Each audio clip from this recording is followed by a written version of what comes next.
Boa tarde a todos. É um grande prazer, nesse dia de hoje, ter a possibilidade de discutir o país, não apenas, quero crer, na parte positiva de explicar como as coisas são, não apenas e restrito à parte normativa, tão cara à profissão dos economistas, mas talvez sou esperançoso de falarmos da parte processual. Nós, economistas, temos a vocação de visualizar o ponto final das bandeirinhas na linha de chegada de uma maratona e temos, por praxe, dizer ao nosso corredor, é muito simples, você começa aqui, corra 40 quilômetros e chega em primeiro lugar. Quando eu falo, você começa aqui, estou sendo positivo, quando eu peço para ele chegar em primeiro lugar, estou sendo normativo.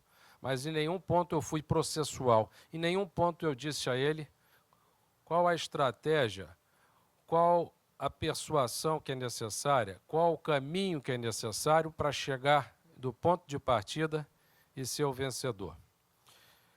Além dessa inclusão, acredito que nós possamos também, hoje, enveredar pelas ideias mais abstratas possíveis em torno dos problemas que nós temos, mas trazendo também o amparo de várias outras ciências para o nosso debate. Então, eu agradeço à Escola de Direito pela parceria nessa empreitada, na verdade, a primeira de uma série de empreitadas. Tenho aqui o vice-diretor da escola, o professor Sérgio Guerra, que vai também dar as boas-vindas a todos. Infelizmente, o professor Joaquim Falcão teve que pegar um voo para São Paulo, para de São Paulo ir para Washington. Ele esteve conosco até agora, mas não poderá ficar para esse debate. E gostaria de, já inicialmente, preliminarmente, fazer os nossos agradecimentos ao professor Mangabeira Unger, que absolutamente dispensa qualquer apresentação. Então, eu congratulo a todos pelo debate que nós vamos ter. Vou passar aqui a palavra para o colega Sérgio Guerra, para que ele dê as boas-vindas em nome da Escola de Direito, tendo eu dado as boas-vindas em nome da nossa EPGE, Escola de Pós-Graduação em Economia. Sérgio, por favor. Obrigado, professor Rubens. Cumprimentar também o professor Mangabeira Unger. Prazer enorme, a satisfação tê-lo aqui conosco, nas duas escolas de Direito, na Escola de Economia aqui do Rio de Janeiro. Como disse o professor Rubens, essa é uma série de eventos que nós vamos fazer em conjunto, discutindo direito, economia e outras questões envolvendo o desenvolvimento, a Estratégia Nacional de Desenvolvimento do país. E a questão jurídica, né? Lembrar, o professor Rubens estava comentando sobre as características da economia. O nosso Estado é um Estado democrático de direito. Então, qualquer desses aspectos discutidos, nós temos que acoplar as questões jurídicas, categorias, as fórmulas, os institutos. E o professor Mangabeira Unger, nas suas reflexões, costuma apontar a necessidade de nós fazermos uma série de alterações no nosso direito público, envolvendo a questão do tamanho do Estado, a reforma do direito administrativo, do direito ambiental, da discricionariedade administrativa. Portanto, são questões extremamente relevantes dentro do ambiente do tema que é a nova Estratégia Nacional do Desenvolvimento Brasileiro. Então, dou as boas-vindas uma vez a todos, em nome da Escola de Direito, em nome do professor Joaquim Falcão. Vamos dar início ao nosso evento.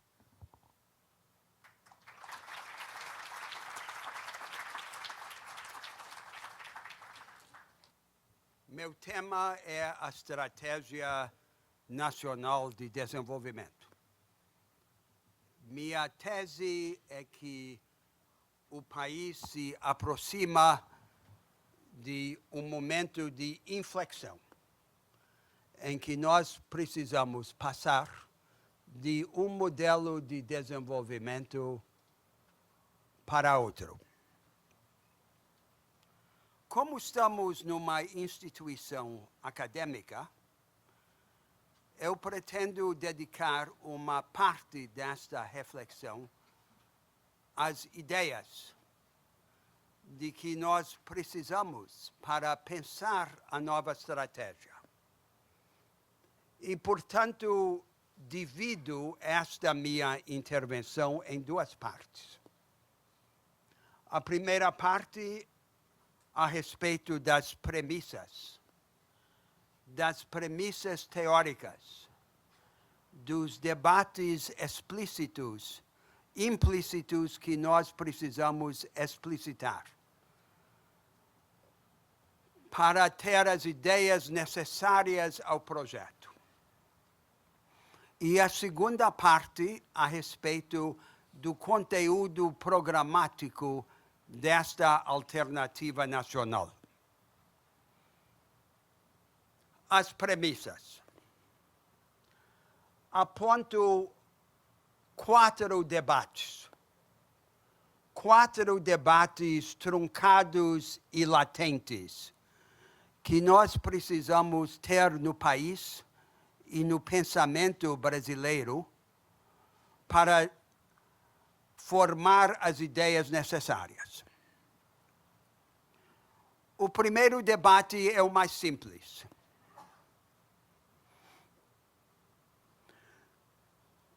Nas discussões de política econômica concreta que ocorrem no mundo hoje, os que se têm na conta de progressistas, os que se filiam às esquerdas e ao centro-esquerda, costumam assumir uma posição keynesiana, enfatizando o lado da demanda na economia. E os conservadores, no debate a respeito das crises e dos ciclos econômicos, costumam privilegiar o lado da oferta, o supply side. O lado da oferta associado aos conservadores e o lado da demanda associado aos progressistas. Esta situação está vinculada a um outro aspecto dos debates ideológicos contemporâneos. De forma geral, as esquerdas, os progressistas, perderam a fé no estatismo. Mas, ao mesmo tempo, reconhecem, ainda que involuntariamente, a insuficiência da redistribuição compensatória por via do gasto social e da tributação progressiva para alcançar os seus resultados históricos. O estatismo é incrível, literalmente, mas a redistribuição compensatória ligada à gestão contracíclica da economia é insuficiente. Esta é a situação em que se encontram os progressistas nos debates econômicos contemporâneos. A minha tese neste debate é que os progressistas precisam agora focar o lado da oferta, o lado da produção. E propor uma versão progressista do enfoque no lado da oferta, inteiramente ausente dos debates econômicos contemporâneos. Esta mudança de enfoque não pode ocorrer sem imaginarmos formas institucionais alternativas da economia de mercado. Agora chego ao segundo debate inexplícito. É um debate a respeito da configuração do confronto ideológico que ocorre no mundo, que ocorre há 200 anos. Primeiro, em relação à premissa. A premissa do debate ideológico nesses últimos 2 séculos é que o foco do debate é a relação entre o Estado e o mercado. É um modelo hidráulico.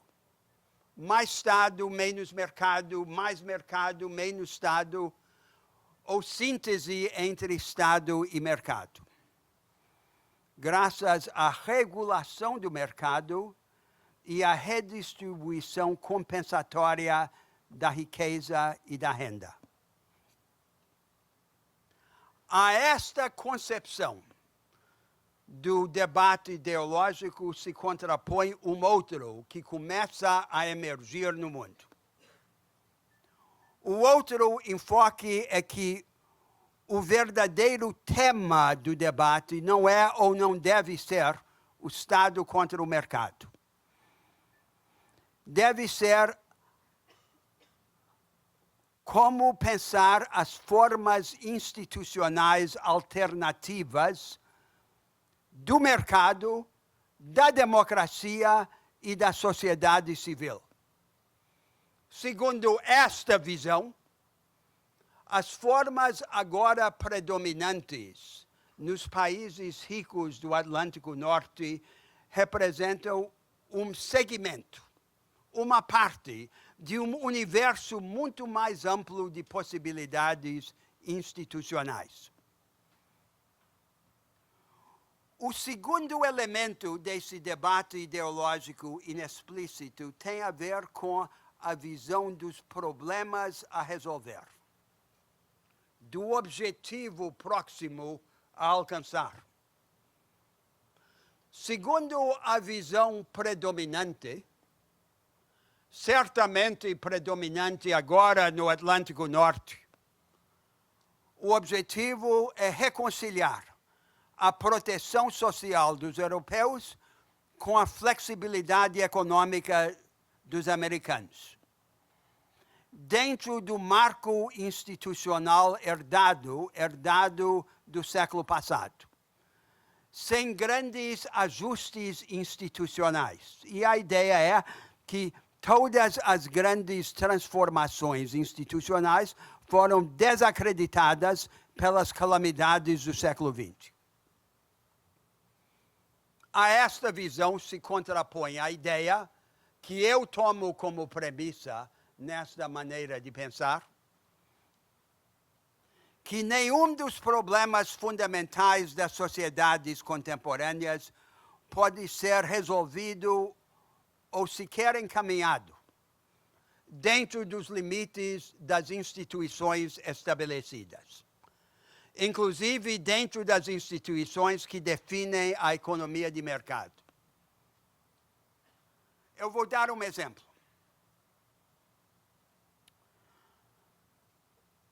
No século XIX, a forma mais avançada da produção, o setor mais avançado, que era naquela época a manufatura mecanizada, serviu como um modelo que rapidamente se propagou por toda a economia.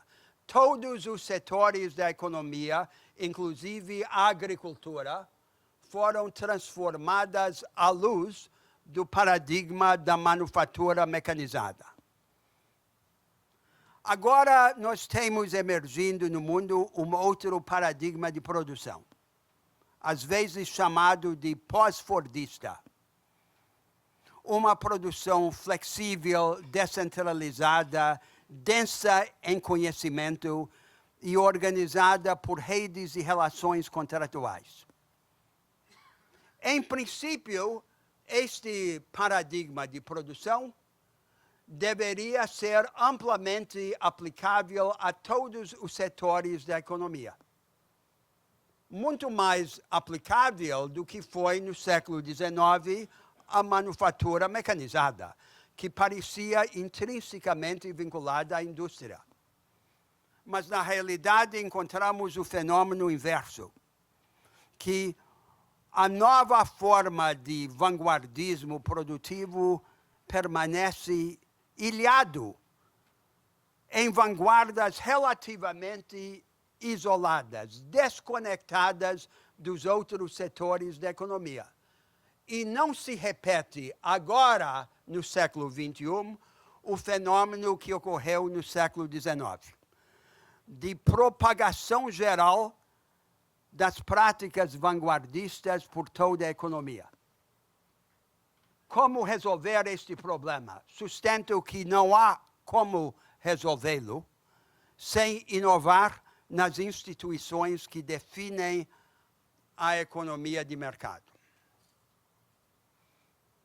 O terceiro aspecto desse debate ideológico tem a ver com a relação entre a universalidade das ideias e as idiosincrasias nacionais. Agora, a situação predominante no debate mundial com respeito a este tema é a seguinte: a ortodoxia político-econômica, às vezes chamada de neoliberal, é universal. Ela não tem como destinatário qualquer país específico. Mas as heresias são locais. As heresias, tipicamente, são compostas agora por uma combinação de elementos da ortodoxia nacional com adaptações às circunstâncias de cada país. É inviável e incoerente. Uma heresia nacional não pode efetivamente combater uma ortodoxia universal. Só heresias universalizantes, como foram no século XIX o liberalismo e o socialismo, podem combater ortodoxias universais. Portanto, a premissa de que parto é que as inovações institucionais a promover em determinado país não são apenas um tributo às idiosincrasias daquele país. São um movimento numa direção universalizante. Esses primeiros dois debates aos quais eu me referi são debates que dizem respeito ao mundo todo. Agora eu vou abordar dois debates ou não debates especificamente brasileiros.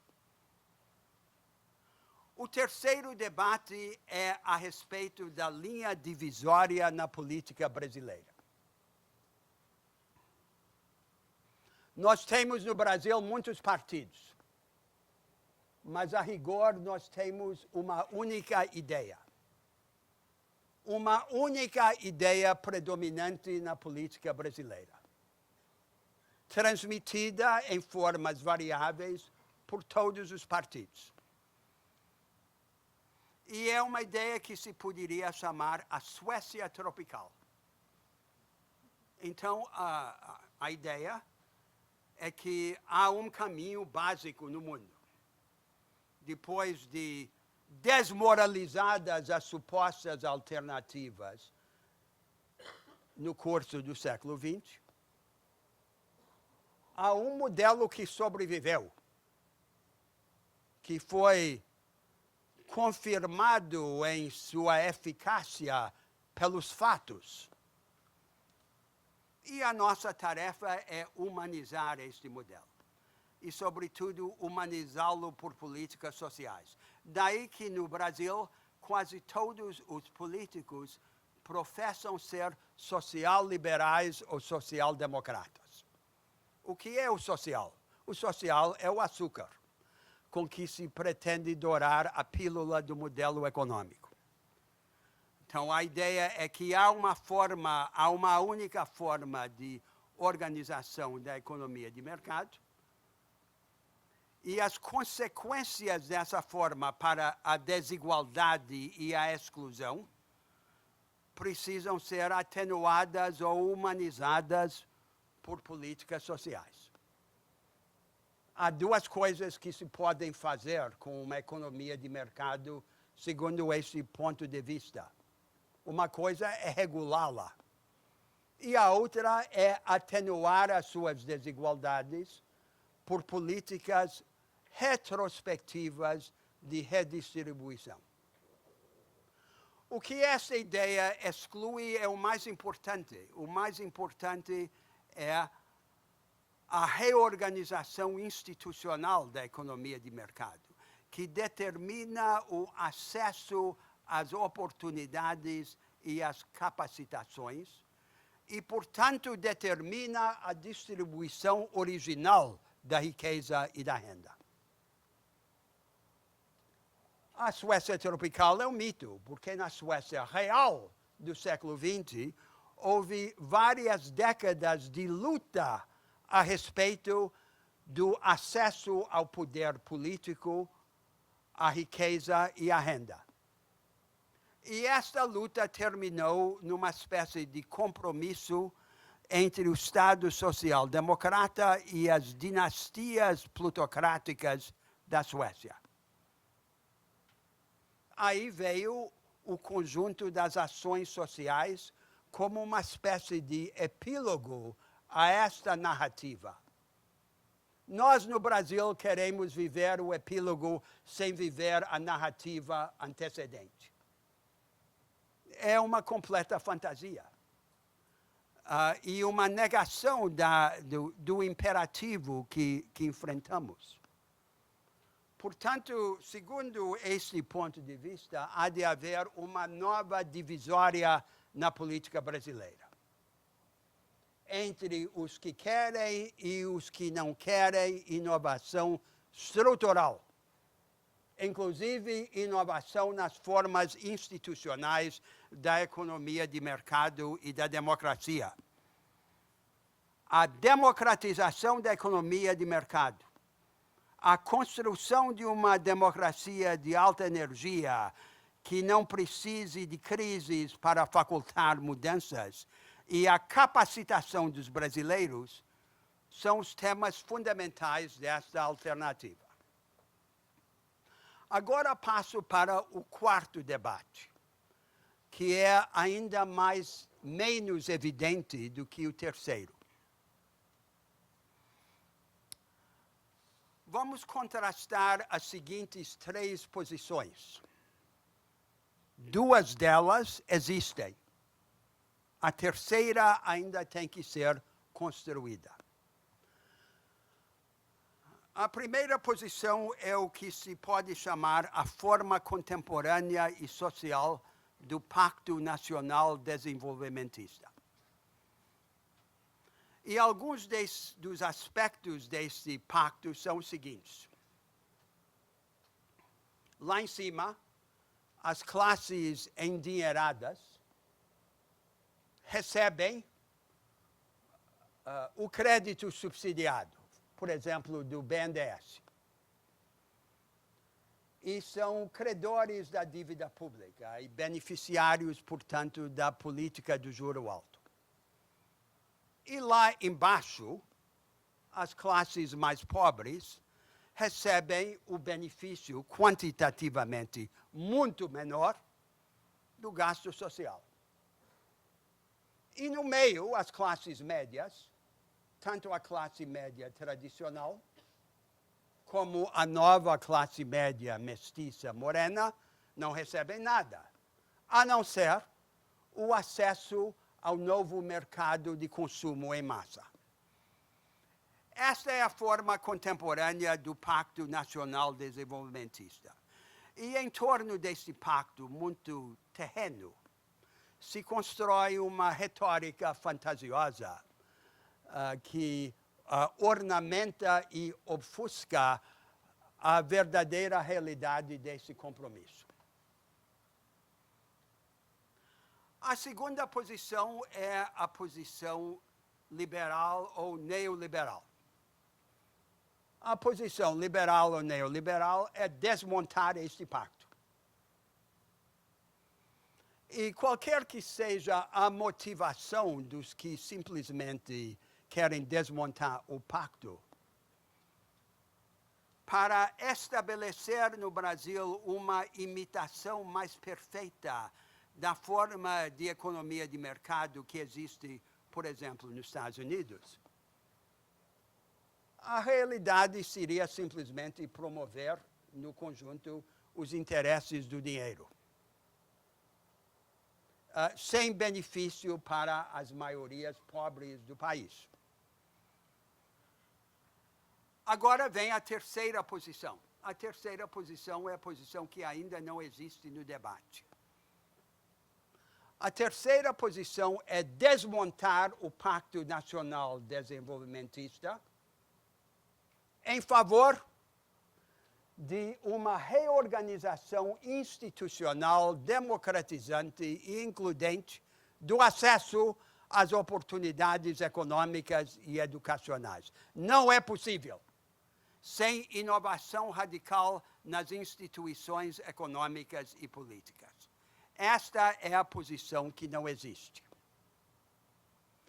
Há uma semelhança complicada entre a segunda posição e a terceira posição com respeito a iniciativas concretas. Vou dar 3 exemplos. Os adeptos da segunda e da terceira posição poderiam convergir no apoio a uma série de políticas públicas. Por exemplo, a oposição ao dualismo no mercado de crédito. Crédito subsidiado para 20 grandes empresários bem relacionados com o Estado brasileiro e financiadores das campanhas eleitorais, e dinheiro mais caro para todos os outros. Outro exemplo. A questão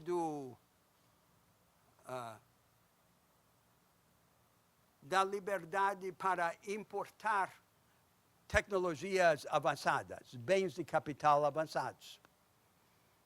Poderíamos concordar também os defensores da segunda e da terceira posição. E um terceiro exemplo, transformação radical do sistema tributário. Vamos reorganizar o sistema tributário na linha do que fizeram quase todas as economias mais avançadas, com exceção dos Estados Unidos, que é organizar os tributos em torno de um imposto abrangente sobre o valor agregado.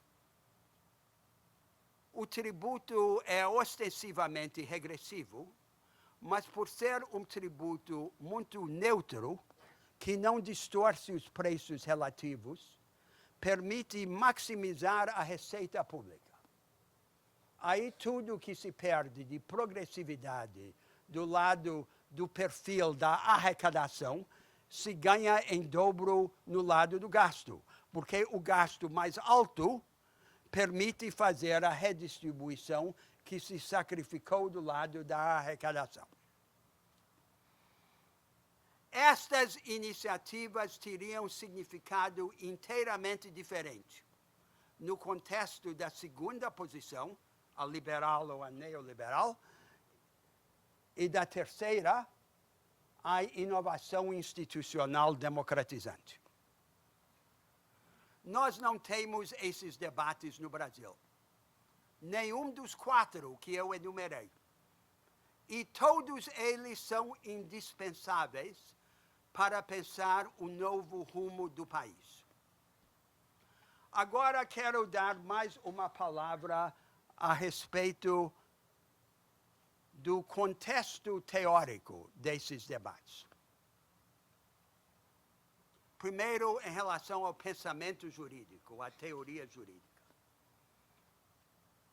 para pensar desta maneira, da maneira que eu descrevi ao abordar esses 4 debates, é preciso entender que o direito é um manancial, é a expressão das variações e das contradições institucionais, no pormenor do direito, e que estas variações podem ser mobilizadas pelo pensamento jurídico para pensar as alternativas. Alternativas grandes podem ser construídas a partir de variações pequenas. Não é isto que prevalece no pensamento jurídico brasileiro. Nós estamos aqui copiando os americanos e os alemães na prática de idealização do direito, pensando o direito como algo que ele não é, um sistema informado por princípios e políticas públicas, e suprimindo o que é crucial no direito, que é a variação e a contradição. Os nossos interesses e os nossos ideais estão sempre pregados na cruz das instituições e das práticas. E o direito é o sítio desta crucificação. Agora, o pensamento econômico, a teoria econômica. A teoria econômica dominante no mundo é aquela que emergiu da revolução marginalista do final do século XIX.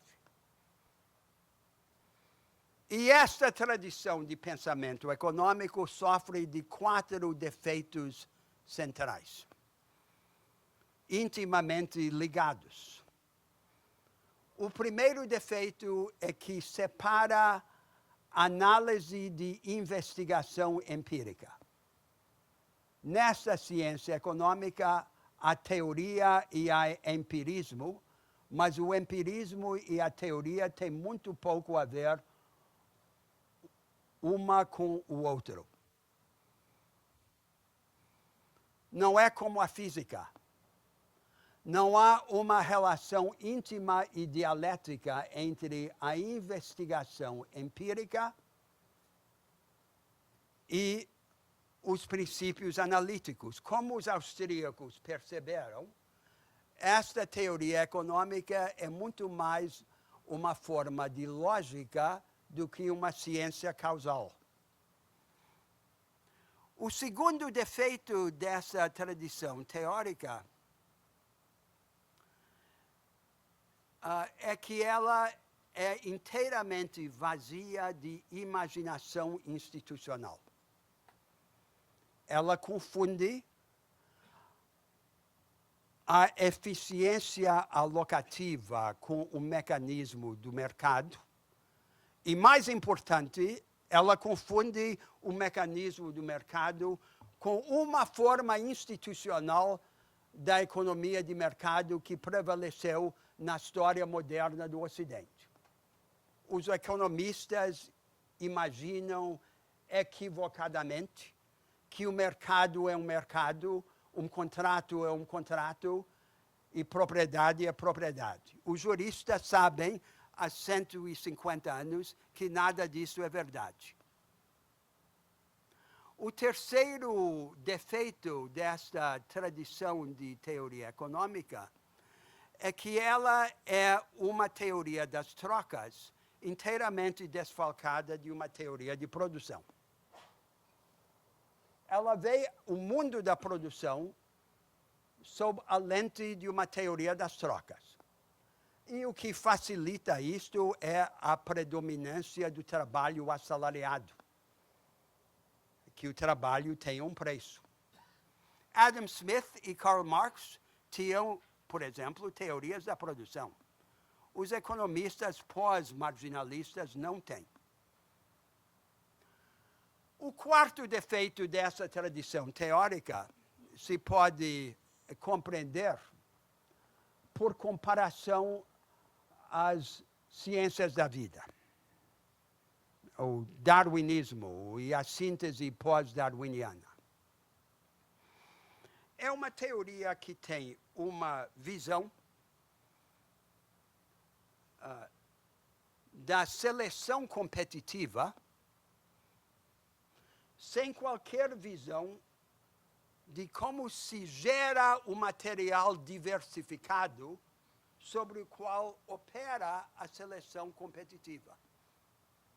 É simplesmente dado. Eu vou lhe dar um exemplo, comezinho. Do ponto de vista da teoria econômica, a divisão da humanidade em estados que têm formas diferentes de produção ou instituições diferentes, apenas um acidente inexplicável e sem valor econômico, embora seja a premissa da teoria do comércio. Não há, na teoria econômica, um equivalente à teoria biológica da mutação genética.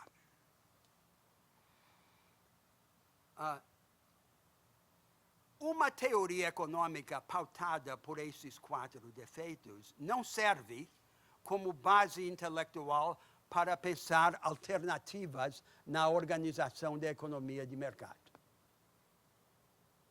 Agora, finalmente, menciono o pensamento social, a teoria social em geral. Na época de Karl Marx e de Max Weber, a teoria social era uma teoria da criação de estruturas institucionais. Reconhecia que o objeto principal da ambição teórica no pensamento social é compreender as estruturas, como elas se formam, como funcionam e como se mudam. E esta visão estrutural no pensamento social clássico casou com um fatalismo histórico, com a ideia de que essas estruturas são sistemas indivisíveis, controladas por leis de transformação. Quando a ciência social contemporânea jogou fora este fatalismo histórico, jogou fora junto com ele a imaginação estrutural. E o resultado é que as ideias predominantes nas ciências sociais contemporâneas são ideias que tendem a naturalizar as estruturas existentes. O seu pecado capital é a falta de imaginação das estruturas. Portanto, a situação intelectual é adversa ao imperativo de pensar um projeto nacional forte. Há uma afinidade profunda entre os interesses da política transformadora e os interesses do pensamento a respeito da sociedade. A tarefa programática incita a profundidade no pensamento. Existe o seguinte paradoxo: para reformar a sociedade, não para revolucioná-la, mas para reformá-la, isto é, inovando nas estruturas, precisamos revolucionar o pensamento. A contrapartida à reforma na política, hoje no mundo, é a revolução no pensamento. Reformistas na política e revolucionários nas ideias.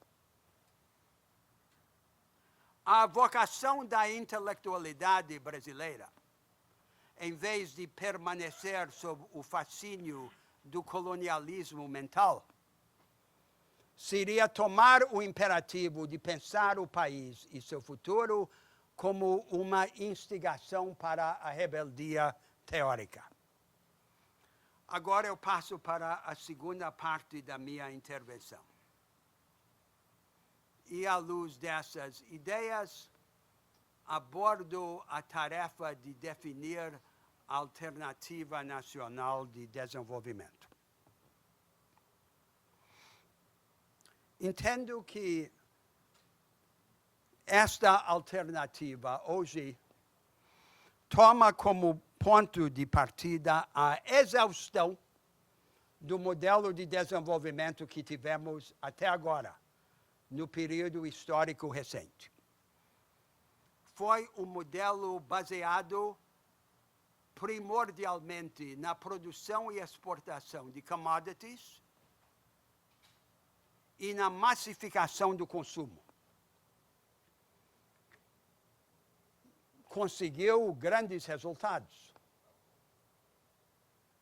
resgatando milhões de brasileiros da pobreza extrema, ampliando o acesso ao consumo,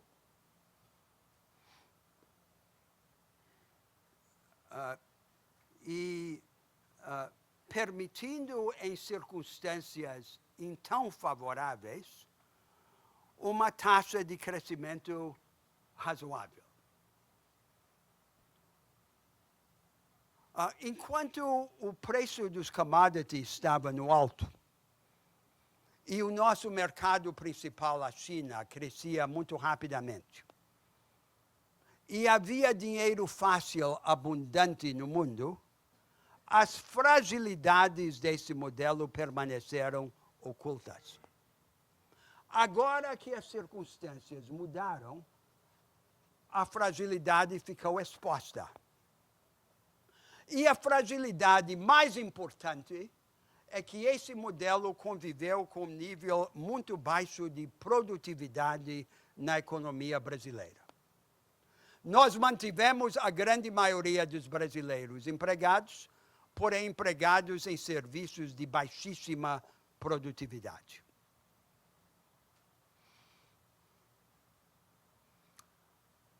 Quando as circunstâncias mudaram, nós tentamos, por algum tempo, dar sobrevida ao modelo exaurido por políticas contracíclicas. Mas a eficácia dessas políticas contracíclicas acabou também por exaurir-se. E aí chegamos ao momento atual. Como devemos entender o ajuste fiscal? Há duas narrativas do ajuste fiscal. A primeira narrativa é a doutrina da confiança financeira. O ajuste fiscal é necessário para gerar confiança, a confiança produz investimento, o investimento traz crescimento. Isso nunca funcionou em nenhum lugar. Haja vista a Europa entregue à combinação da estagnação com a austeridade. É a doutrina da contração expansionista. Um paradoxo que pretende não ser um paradoxo, mas que é apenas um paradoxo comezinho. Há uma outra narrativa do ajuste fiscal, que o ajuste fiscal não é para ganhar a confiança financeira. O ajuste fiscal é necessário pela razão inversa, para não depender da confiança financeira, para evitar a desorganização da economia privada e para reafirmar o poder estratégico do Estado. De acordo com esta visão, o ajuste fiscal é apenas um preliminar.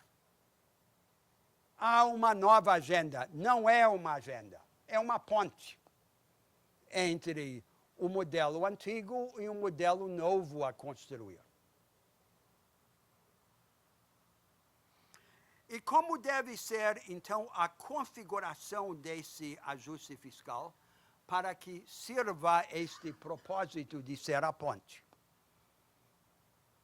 Ele deve ter pelo menos 4 elementos. Em primeiro lugar, ele deve impor o realismo fiscal, mesmo com sacrifício do acesso às políticas contracíclicas. Em segundo lugar, ele deve usar o espaço de manobra facultado pela disciplina fiscal para impor um viés de baixa a taxa de juro ao custo do capital. Em terceiro lugar, ele deve deixar que o câmbio flutuante flutue e que a depreciação cambial funcione no interesse do impulso produtivo no país. E, em quarto lugar, ele deve compensar os importadores de altas tecnologias pelos efeitos da depreciação cambial e abandonar, ainda que unilateralmente, todas as restrições tarifárias e não tarifárias à importação de altas tecnologias. Qual é, então, o eixo da nova estratégia de desenvolvimento? O ponto central é agora organizar o crescimento econômico sobre a base da ampliação de capacitações educacionais e de oportunidades econômicas. Portanto, com o enfoque na produção e na oferta, e não mais apenas na demanda e no consumo. Há uma assimetria fundamental entre democratizar a economia do lado da oferta e democratizá-la do lado da demanda. A diferença é a seguinte: é possível democratizar a economia do lado da demanda só com dinheiro. Mas para democratizar a economia do lado da oferta, é preciso lançar mão de inovações institucionais. Inclusive inovações na maneira de organizar uma economia de mercado, daí a relevância daqueles debates teóricos que eu citei no início. Esta concepção da nova estratégia nacional de desenvolvimento tem três grandes vertentes. A primeira vertente é a qualificação do ensino básico. Foi o tema de uma intervenção anterior minha aqui nessa escola e não pretendo falar a respeito desse tema agora. Mas exige uma revolução na educação brasileira, cuja qualidade permanece calamitosa. A segunda vertente poderia ser colocada sob a égide do produtivismo includente. E é a este respeito que quero falar agora. O produtivismo includente tem três elementos principais. O primeiro elemento se poderia chamar o empreendedorismo vanguardista. E se aplica não só à indústria e aos serviços, mas até também à agricultura. Introduzo essa ideia da seguinte forma. Em meados do século passado, o coração do sistema industrial brasileiro, estabelecido no sudeste do país, sobretudo em São Paulo, foi aquilo que agora costumamos chamar o Fordismo industrial. A produção em grande escala de bens e serviços padronizados, com maquinário e processos produtivos rígidos, mão de obra semi-especializada e relações de trabalho muito hierárquicas e muito especializadas.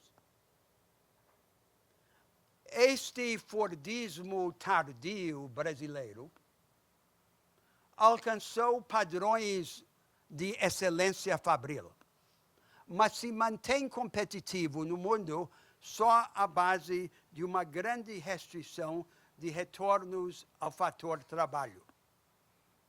Portanto, como muitos países de renda média, nós estamos agora imprensados numa prensa entre economias de trabalho barato e economias de produtividade alta.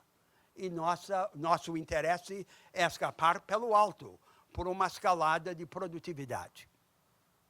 Nós temos, portanto, duas tarefas em matéria de reconstrução industrial.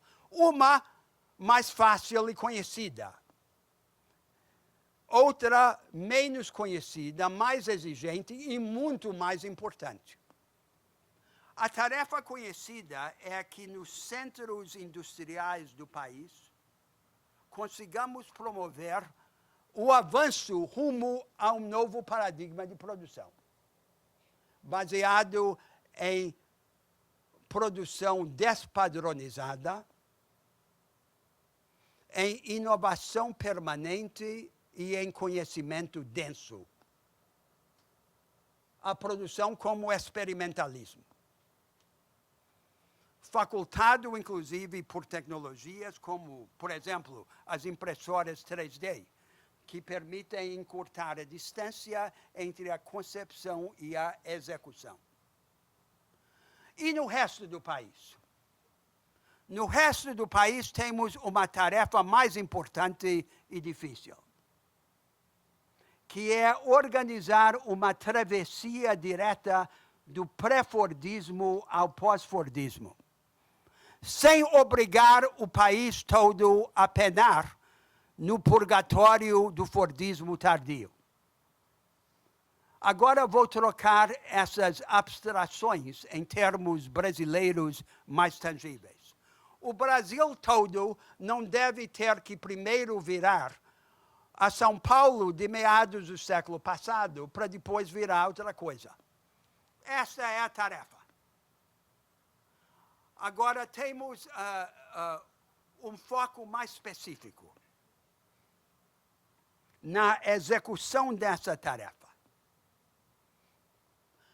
Na generalidade das economias maiores do mundo, as maiores empresas são cercadas por uma penumbra de empresas menores, porém muito avançadas. Não necessariamente pequenas, mas menores do que as megas empresas. E é nesta penumbra que se acalentam as inovações mais radicais. Muito difícil para uma grande empresa promover inovações radicais. Ocorrem na penumbra e, quando prosperam, são assimiladas pelas grandes. A nós, em geral, nos falta essa penumbra. Nós temos uma vasta multidão de pequenas e médias empresas, mas a quase totalidade delas está afundada num primitivismo produtivo, com tecnologias e práticas produtivas relativamente retrógradas. E mesmo as nossas maiores empresas, porque operam no setor do aproveitamento de recursos naturais, costumam ter um espectro de tecnologias e práticas produtivas muito mais estreito do que o espectro disponível numa economia como a chinesa. Precisa, portanto, haver um choque de ciência e tecnologia. O destinatário mais importante é esta empresa média vanguardista que nos falta, com desdobramentos para cima e para baixo. E o desenho institucional tem que ser um desenho institucional que, em vez de focar o crédito subsidiado, foque o acesso ao crédito, a tecnologia e as práticas avançadas. E qual é o horizonte institucional? É um horizonte que rejeite as duas opções de relações entre governos e empresas agora disponíveis no mundo.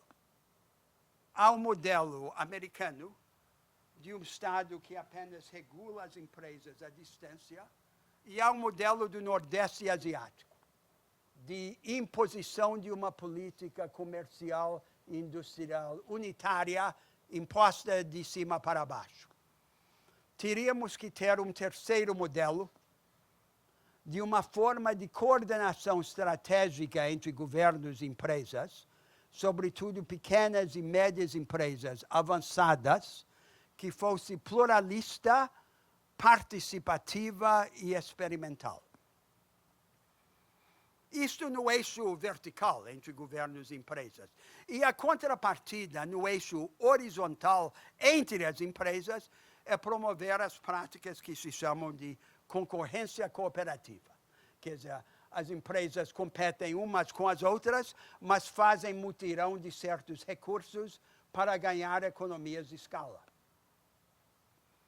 Isto é começar a inovar na organização institucional da economia de mercado, com o objetivo de fazer aquilo que não está ocorrendo espontaneamente, que é a difusão em toda a economia das práticas econômicas vanguardistas.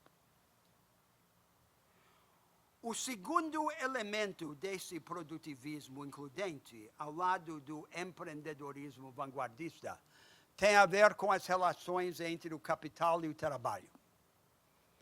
Ocorre o seguinte no Brasil. Nos últimos anos, diminuiu a informalidade na economia brasileira. Era algo como 60%, agora é algo como 40%. Porém, dentro da economia formal, aumenta a precarização. Um número crescente de trabalhadores na economia formal que estão em situações de trabalho terceirizado, temporário ou autoemprego, sem a proteção eficaz das leis. É uma variante brasileira de algo que está ocorrendo em todo o mundo. Novas práticas produtivas, novas relações de trabalho, em que o trabalho passa a ser organizado na forma de redes contratuais descentralizadas. Não adianta negar essa realidade, não há como revertê-la. Ela não é o resultado apenas de evasão fraudulenta das leis trabalhistas. Ela é a expressão de uma mudança profunda nas práticas de produção.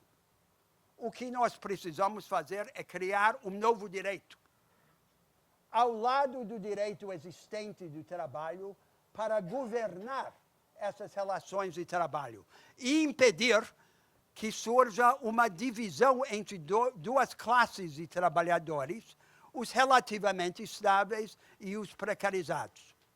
Um direito que proteja, que organize e que represente esses trabalhadores precarizados. Nós não podemos prosperar como uma China com menos gente, apostando em trabalho barato, desqualificado e precarizado. É incompatível com uma estratégia de escalada de produtividade. Aí vem o terceiro elemento do produtivismo includente. O terceiro elemento tem a ver com o direito, com as regras, ou com a falta de regras. Qual é o marco legal desse impulso produtivista que nós queremos insuflar no país? Há dois aspectos principais. Um é o reverso do outro. Para ilustrar um aspecto, eu aludo à legislação de controle, como praticada pelos tribunais de contas. É uma camisa de força que expressa a cultura da desconfiança. Por conta da desconfiança, regras para engessar o gestor público. Para atuar, o gestor tem que encontrar brechas, evadir essas regras. E a evasão produz mais regras, num círculo perverso e descendente, que impede, então, o exercício do poder estratégico do Estado no interesse da democratização das oportunidades econômicas. O reverso desta medalha para os agentes privados é a falta de regra. De um lado, a camisa de força para os agentes públicos, de outro lado, a falta de regra para os agentes privados. Eu vou dar um exemplo do chamado direito ambiental. Agora é um pesadelo para os produtores de todas as escalas no Brasil. E o país pensa equivocadamente que o problema é que as regras ambientais são exigentes demais. Não é verdade. O problema é que, no conjunto, nós não temos regras ambientais. O nosso direito ambiental, como muitos aspectos do direito administrativo brasileiro, é um pseudo-direito, quase inteiramente processual. Ele não fixa regras. Por exemplo, não há regras que distinguam entre o tratamento das áreas antropizadas e as áreas virgens.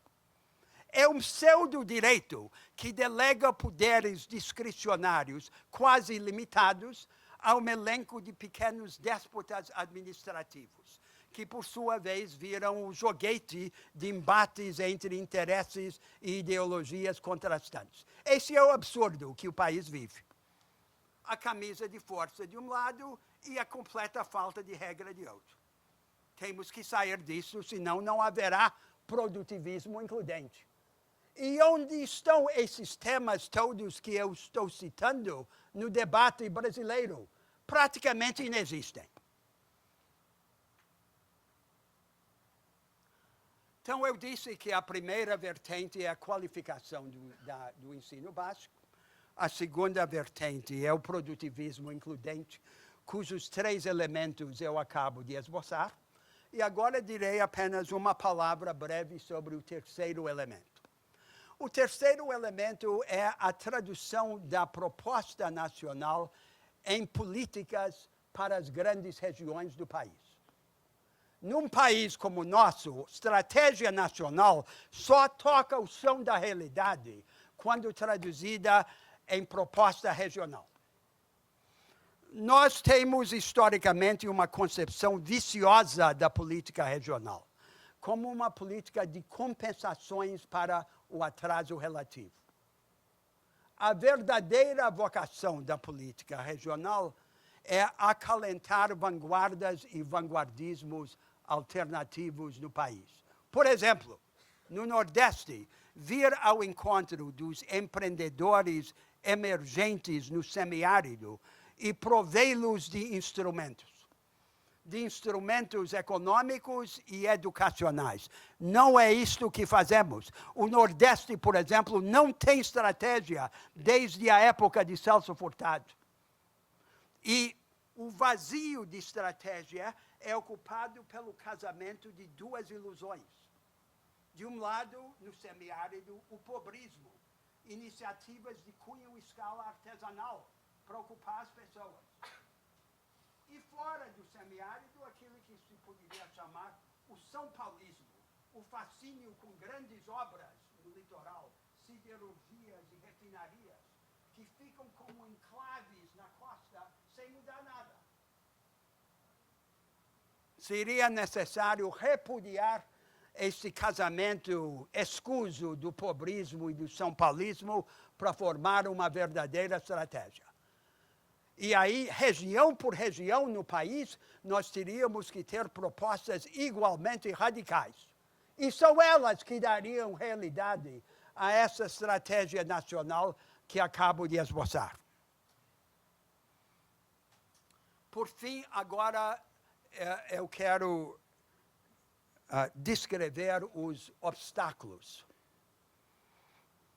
a este caminho que defini e defendi. E eu vou descrever os obstáculos na ordem direta de sua importância aparente e na ordem inversa de sua importância real. O primeiro obstáculo é a aparente falta de uma base social tangível para sustentar esta alternativa. Não é verdade. Existe uma base hoje no Brasil. Surgiu ao lado da classe média tradicional uma pequena burguesia empreendedora com uma cultura de autoajuda e iniciativa. E atrás dessa pequena burguesia empreendedora, há uma multidão ainda maior de trabalhadores ainda pobres que já se converteram a essa nova consciência. A vanguarda de emergente já está no comando do imaginário popular. E a Revolução Brasileira é usar os poderes do Estado para abrir caminho para a maioria pobre seguir a vanguarda dos emergentes. Não poderá acontecer sem inovações institucionais como aquelas que eu descrevi, inteiramente alheias ao discurso mentiroso da Suécia tropical que domina a nossa política. A base social existe. O que não existe é a tradução dessa base social em caminho político. O segundo obstáculo é o obstáculo das ideias. De fato, não existem as ideias. As ideias existem em forma incipiente. E este foi o sentido da reflexão que eu fiz no início da minha intervenção. Reforma política tem que ter como aliada revolução nas ideias. E o terceiro obstáculo é o menos tangível, mas o mais importante. Está no plano das emoções e das experiências. Este caminho que eu proponho é perturbador, porque implica uma pretensão de grandeza. E a ideia da grandeza é uma ideia perturbadora. O atributo mais importante do nosso país é a vitalidade do Brasil. E a nossa tragédia histórica é que essa vitalidade, em grande parte, se desperdiça por falta de asas, braços e olhos. A vitalidade precisa de uma aliada, a aliada da vitalidade é a imaginação. Eu tenho um devaneio. Não direi que é um sonho, porque é um sonho que eu sonho acordado, e, portanto, é um devaneio. O meu devaneio é que a imaginação virá nas caladas da noite e beijará a vitalidade. Beijada pela imaginação, a vitalidade se transformará em grandeza.